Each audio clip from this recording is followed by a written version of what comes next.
Welcome back to another episode of Let Love Be Your Guide. My name is your host, Dominique Chantel, and I will be guiding you through this amazing life experience today. So, listen, I want to tell you today we are finishing up a series that I am calling Sis, You Are Intellectual: Secrets to Being a Wise Woman, Part 4. Okay, Part 4. So, if you have not checked out all the other episodes, go back, listen to them. They will bless your life. And do me a favor, go ahead and hit the like and subscribe button, okay? If again, you know someone who needs to hear this and you know someone that needs encouragement, and you just want to share this with your loved ones, the women in your lives, even the men in your lives, go ahead and subscribe for me and share this video. I want to get this podcast, this information to as many people as possible, okay? So without further ado, again, this episode is called Sis, You Are Intellectual, Part 4, Secrets of a Wise Woman. Okay. And if you're watching this, you are probably a wise woman. Okay. I'm going to go ahead and let you know there's a storm that is coming. So I'm going to go ahead and, jump through these points, continue from the past 2 weeks fairly quickly here because there is a storm, and I just want to make sure that I am off and safe, right? If I need to do anything, and I want to get this episode out, okay? I don't want the lights to go out on me. Okay, so we've been talking about how Ruth was a Proverbs. Well, Ruth was a woman of noble character, right? And so that's what I discussed in the first three series. The wife basically of noble character. And so I talked about the relationship of Ruth and Naomi, and that's what the other episodes were based on, okay? This one is the Proverbs 31 woman. And we all know that Proverbs 31 woman, right? We read about her several times in the Bible. This verse has been brought up in many churches, many women's conferences. It's like, who can find her? Okay. She is a woman of noble character. And chances are, if you're listening to this, you are that same woman. But I want to just reiterate some points that I grasped out of the text that really helped me and that I'm really striving for each and every day in my life. Yes, in my life. So we have quite a few to get through. So let's go ahead and get into this episode. So I'm going to go ahead and just read the wife of noble character. So I'm coming out of Proverbs 31, and it's the New International Version, the NIV. And it says, "A wife of noble character, who can find? She is worth far more than rubies. Her husband has full confidence in her and lacks nothing of value. She brings him good, not harm, all the days of her life. All the days of her life. She brings him good, not harm." Woo! That's a lot. "She selects wool and flax and works with eager hands. She is like the merchant ships, bringing her food from afar. She gets up while it is still night. She provides food for her family and portions for her female servants. She considers a field and buys it. Out of her earnings, she plants a vineyard. She sets about her work vigorously. Her arms are strong for her task. She sees that her trading is profitable, and her lamp does not go out at night. In her hands, she holds the distaff and grasps the spindle with her fingers. She opens her arms to the poor and extends her hand to the needy. When it snows, she has no fear for her household, for all of them are clothed in scarlet. She makes coverings for her head. She is clothed in fine linen and purple. Her husband is respected at the city gate, where he takes his seat among the elders. That just makes me just stand up like, ooh. She makes linen garments and sells them and supplies the merchants with sashes. She is clothed with strength and dignity. She can laugh at the days to come. She speaks with wisdom, and faithful instruction is on her tongue. Wow. She watches over the affairs of her household and does not eat the bread of idleness. Her children arise and call her blessed. Her husband also, and he praises her. Come on now. All right. Any affirming women that need to be affirmed, okay? All right, let me get back. Many women do noble things, but you surpass them all. Charm is deceptive, beauty is fleeting, but a woman who fears the Lord is to be praised. Honor her for all that her hands have done, and let her works bring her praise at the city gates. It says, let her works bring her praise at the city gate. So there are some things, some characteristics that I want to go ahead and touch on the woman of noble character, right? Who can find her? Her price is far above rubies. Okay. Um, so, one of the things that I picked up on in this text is that she is trustworthy. Okay.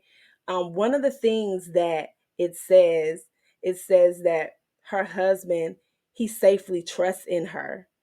And so, what that means is, again, she can be trusted with anything, with little or much. And so, ladies, let's make sure that we are being trustworthy, that we are exemplifying those characteristics, right?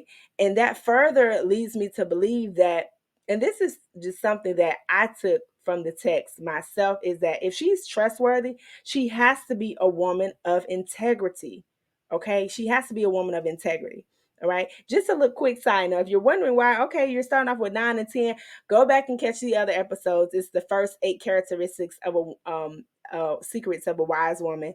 So we're picking up where we left off from the last week. Okay. So she has integrity. That means she is doing the right thing when nobody else is watching. Sis, let me tell you, this is so important because when it comes to being just someone who can be trusted. Even when nobody is watching you, what are you doing? What are you doing in the dark? Okay. And this can be applied for anybody. It's like I teach this to my children. We have 4 core family values, and they're rooted in love and respect, and God comes first. Okay. And one of them is integrity. You have to have integrity if you want to have a clear conscience in this life. Okay. That's what God calls us to. So she had integrity. Next. Okay. I know this point may be a little controversial, okay? But I'm going to just say it. Like the wife of noble character, she's her price is far above rubies, but she worked, okay? sisters, sisters. She worked and was not afraid to work. Okay, it says that she spun, the wool and flax. She made her garments for her maid servants, for her household. She made things so that when it was cold, they would not be cold. So she worked, and she worked hard. I think that sometimes the female can be comfortable in saying, "Oh, it's the man's job to work. It's the man's job to work." But right, I do believe if a man don't work, he don't eat. But it says that the wife of noble character, she worked. And even in when Ruth, in her story, she was working. She was working in the field. When she when Boaz discovered her. So she was working. Come on now, sisters. Okay. Whatever you're doing, make sure you're being productive and you are working at it. Okay. Because that's what the wife of noble character, that's who she is. She enjoyed her work. Even if it's you staying at home with the kids, you're taking care of the household. Okay. But for a woman to say, it's the man's job to just go out and work, and I'm just going to sit at home and eat Fritos and just be like lazy. No, like I don't subscribe to that notion. I do not condone it, because I do believe that God has a purpose for you, and He wants to use your life. So it's not just to sit at home and eat Fritos and watch the latest soap operas. No, that's not it. If you are doing that, I would ask you to reconsider. Really, because even again, you have a purpose for your life. You have to find out what that purpose is and chase after it, and ask God to reveal it to you. So you got to work hard. We got to work hard, ladies. And so to my women, again, that's running a business, to my women who are writing their books, who are starting courses, who are creating a podcast, to the women who are creating corporations, who are creating ideas, who are being innovative, inventors. I'm talking to you. Listen, sis, keep going because you're working. It's for a purpose. God put it in you. And again, you are a noble character. You're a noble woman because you work and you enjoy your work. It says she enjoyed her work. Okay. Go back and read that because she enjoyed her work. Okay. Next. All right. She thinks before she speaks.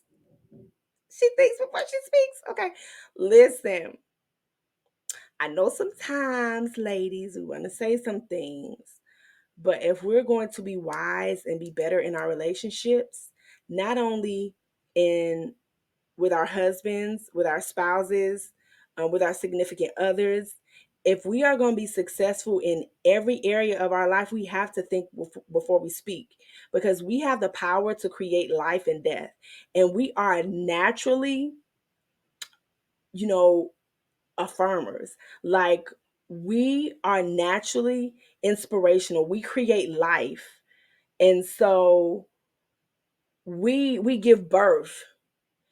And my thing is if you have a child, if you have, any look, listen, especially our children, what we speak into them is so important in our spouses, our significant others. What we speak into them is so important. It's detrimental if it's negative. So what I want to submit to you is to be a positive reinforcement in their lives today. Be somebody who they can talk to, where they can come to try to seek, knowledge from. Be somebody who they can be understood by because love seeks to understand. If you look at Jesus's life, Jesus was so understanding. He was loving. And the thing is, I know I'm getting off on a tangent, but I feel like we were put here to live out our purpose ultimately, and then to help and service others, right? And we do that through our purpose. And so before you speak, before you say something, is it life giving?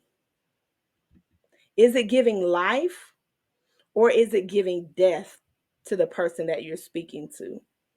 You have to be aware of what you're saying. It's not what you say, and it's how you say it.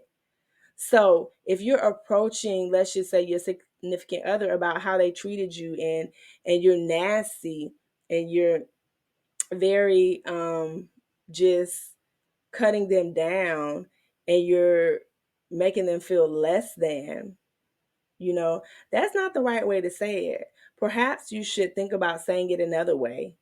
Say, hey, honey, I want to talk to you about something. When you said this earlier, that really hurt me, right? Instead of having an attitude behind it. And that's just in any relationship, right?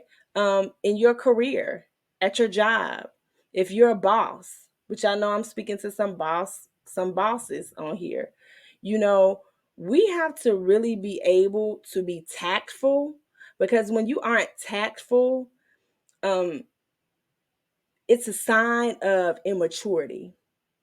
Mm. That's what it is. It really is because people who are great leaders and who lead, they know how to speak to people. They know their employees. They know, oh, how to speak to this person or how to get the best from this person. You know how to say things. You know when to say it. You know when not to say it. You know, you have to be tactful, especially at work. And that's so important. Just because you're higher up or you have this position doesn't mean that you can speak to people any type of way. So make sure that you think before you say something, okay? And make sure that it's life giving. All right. Um, Next, she makes wise investments. Now, when I'm saying wise, that means that you've done your research on them. That means that you're not just relying on your person who manages your portfolio to do it.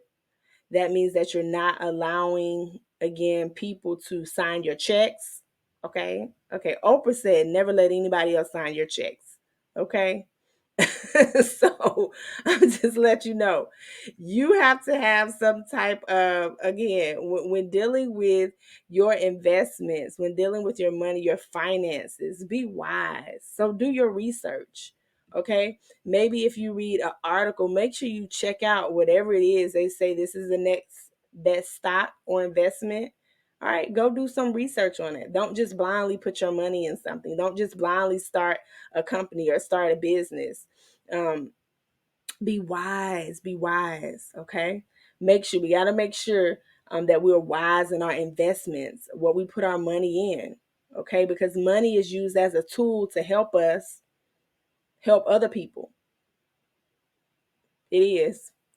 Whether you're helping your children become wealthy, where you're helping your parents, whether you're helping your spouse, whether you're helping your family, we're talking about you're helping somebody.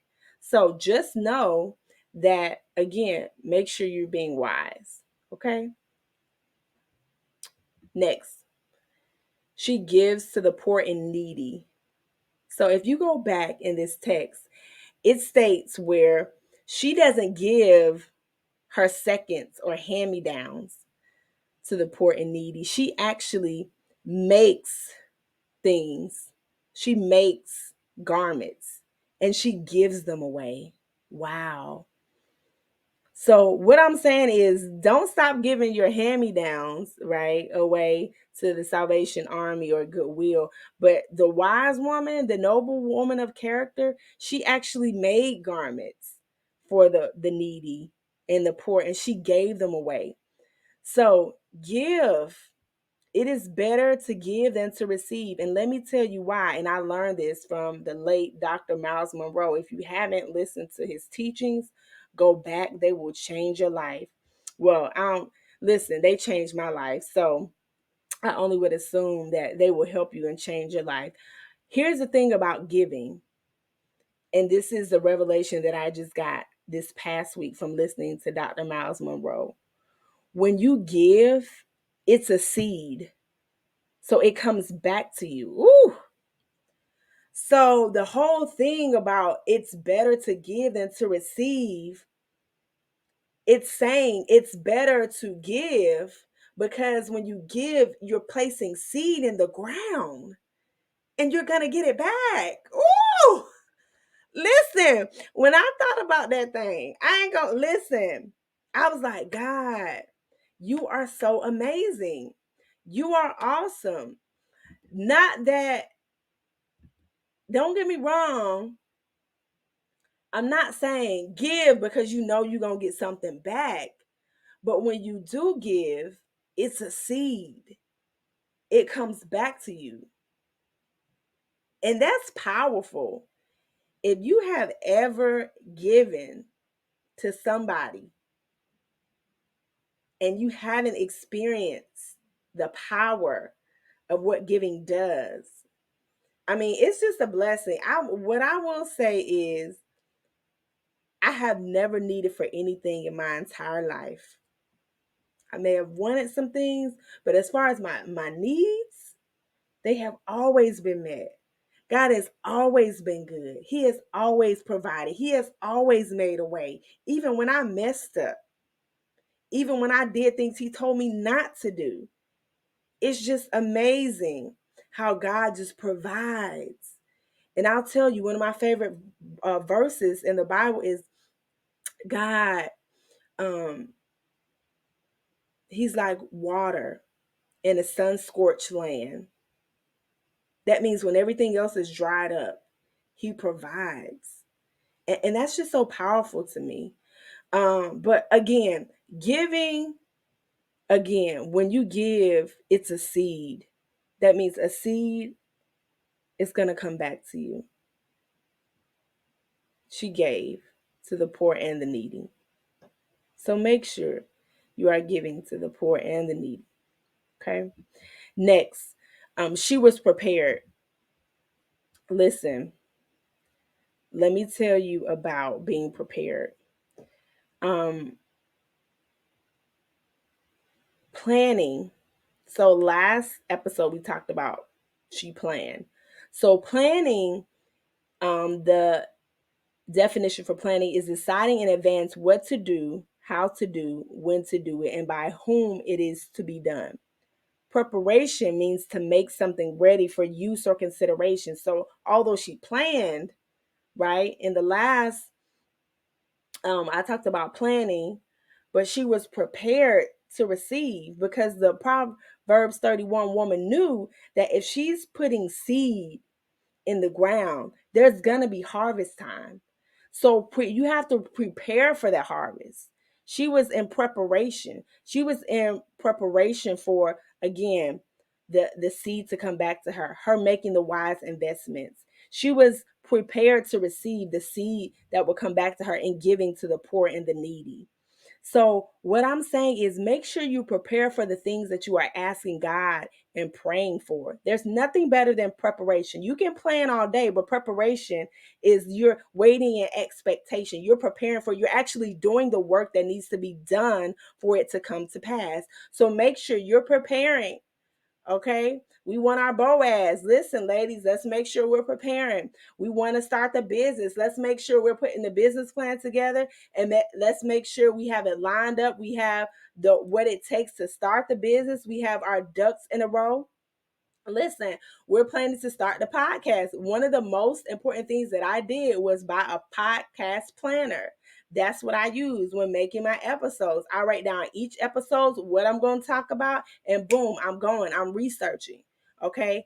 I'm prepared. I'm executing. So we have to make sure we prepare the things for things that God is going to give us. We gotta prepare, ladies. Okay. Next, this is so important, I believe, for any leader, is to be selfless. You know, a lot of time this world teaches us to be about um, self, um, self love, self care. It's great. We need that, right, to fully be our authentic selves. But we also have to learn to be selfless. She protects her family by making them garments for the cold. Again, she does this. She gives things to the poor and the needy. She makes herself available to those that need her, right? And the thing is, you have to say, I know it's not in here, but I know that the woman, the Proverbs 31 woman, that she loved herself. She had to, in order to be confident in who she was as a child of God. As far as her purpose was concerned, she knew what she was put here to do. And so I'm going to submit again to you that she was, again, she loved herself and she was selfless.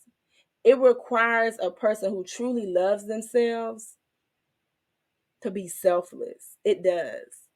Because when you are selfless, it requires you to take self out of it and to know that there's somebody else that needs something a little bit more. And I'm going to give them what they need and get them what they need. So at times, we do have to be selfless. We do have to be selfless. But that's not taking away the love that we have for ourselves. Okay. So I want to put that in perspective for you, because it's like, you know, a lot of times I believe I grew up in the church and it's like, oh, you're just supposed to give everything that you got, give your stuff away, give your car away, give your poor away. The more you give to other people, the more blessed that you'll be. And that's the way God intended, you know, for your life to be, is for you not to be prosperous and give everything away. Listen, okay, not the God that I serve, not the God that I know about. You know, so I can be selfless, right? I can give you what you need. I'm delaying my needs for a later time, but I'm still going to go back on the back end and take care of myself. That's what being selfless is. Knowing when to give somebody something that they need in that moment and delaying your needs for later. Ooh, that's powerful. That's what selflessness is. Okay? Next, listen. She was an amazing woman, y'all. She was a bad woman. She has a business mind. So again, she worked, right? So she made garments, she made clothing. And the wife of noble character, she worked. And again, she had her own business, I would probably even say, because it says she sold things and made them for profit. She sold garments, she sold clothing, so she made a profit off of these things. And so she has to have a business mind. And even if you're not in business for yourself, managing a household, hello, requires a business mindset, especially if you're handling the finances, you're handling schedules of the kids, you're handling schedules of your husband, your significant other. Um, you're a time manager, okay? You're a counselor. You are doing all those things. You're doing all these things. So she had to be business minded, you know, conflict resolution among the children. Okay.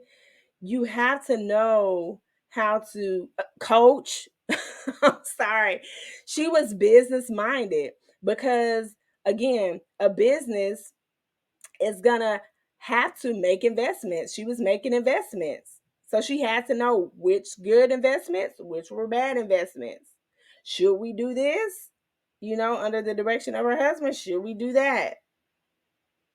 So again, business minded doesn't always refer to the fact that you have your own business, but the fact that she got business done. She was productive, she was efficient, and she took care of the household. She had that management. That's management. So she had a business mind. So don't discount yourself, ladies. Okay. If you're running a household, you have a business mindset, honey. Okay. She taught her children and her servants. Let me say this because as a teacher, parents, teaching starts in the home. And the Proverbs 31 woman knew that if the children are to be successful in school, they can't just learn at school, they got to learn at home too. So she takes time and invests in her children. She takes them out and her maidservants. So she took the time to not only invest in her children, wow, but to also invest in her servants, because she knew if she teaches them, that they can teach someone else. And that's the power in teaching. And that she's not waiting for them to get to school to learn, but they already have it at home. So when they get to school, it's a mere like application, like some, second level, deeper level learning is happening. And that's what we should have in our school system. Kids should be learning respect, responsibility, love, integrity, um, humbleness, character. They should be learning that stuff at home. So when they come to school, it's like it's being practiced, it's application, and they're learning to go deeper and get better. They should be learning how to read at home. Let me tell y'all, if y'all have a child now in school or you have a nephew, niece, buy them a program that helps them learn to read. I excel. I believe Khan Academy has literature. ABC Mouse, if they're still around. It's so many programs. The number one thing that I'm seeing in schools is that children do not know how to read. And they know how to read, but they're reading on a kindergarten, first grade level. There is no reason why a child in middle school should be reading on kindergarten, first grade, second grade level, third grade level. And so again, I'm telling y'all, make sure that you promote literacy early and that you teach your children so that when they get to school, again, they are just off to the races and that they know how to read. Okay? Ooh, so passionate about that. Next, she respects her husband. Listen, the wife of noble character respected her husband. Um, she enhances his standing among the elders. So, a woman of noble character, submits to her husband, but she doesn't mind submitting because he trusts in her and she trusts in him. And so wherever she goes, she knows that she carries his name. She carries everything that he is about. And she tells the elders at the city gate, like, this is my man. Like, he is highly regarded in the gates because the elders know that no woman can rightfully take her place and be comfortable in her place if she doesn't have a man that respects her and she respects him. The thing about respect is that when given, it's affirming. It's affirming to you, right? Am I right, man? It's affirming to you. It says that, I know this woman loves me. I know she'll do right by me. I don't have to worry about her in the streets. I don't have to worry about her not having integrity. But I know that she respects me because of her character. All these things that I said above. She has character, so she respects her husband. And then that in turn, people see that. It's in the city gates. The elders know. They speak highly of the both of them because she cannot, again, effectively be the woman that she is without knowing her place and knowing her husband's place and purpose. And she knows her purpose. So she respects her husband. Um, I want to also say, and I forgot to put this one up here, but she is positive and optimistic. So here's the thing about being positive and optimistic, because I know life will throw you for a loop. In life, we will have challenges, we will have tribulations. And so being positive and optimistic is not saying forget about your reality. It's not saying forget about what you're going through. I don't want to hear it. Being positive and optimistic is not what you're feeling isn't valid. It's not that. Being positive and optimistic means I know my creator and I know God is working everything out for me, but he's going to get the glory. That's all being positive and optimistic means. Like, I know I don't feel good right now. On days that I don't feel good, on days that I don't feel like getting up out of the bed, on days when I'm depressed, on days that I've just lost my loved one and I don't know how to grieve. But I'm optimistic. I know that my God loves me so much. He wouldn't leave me in this place.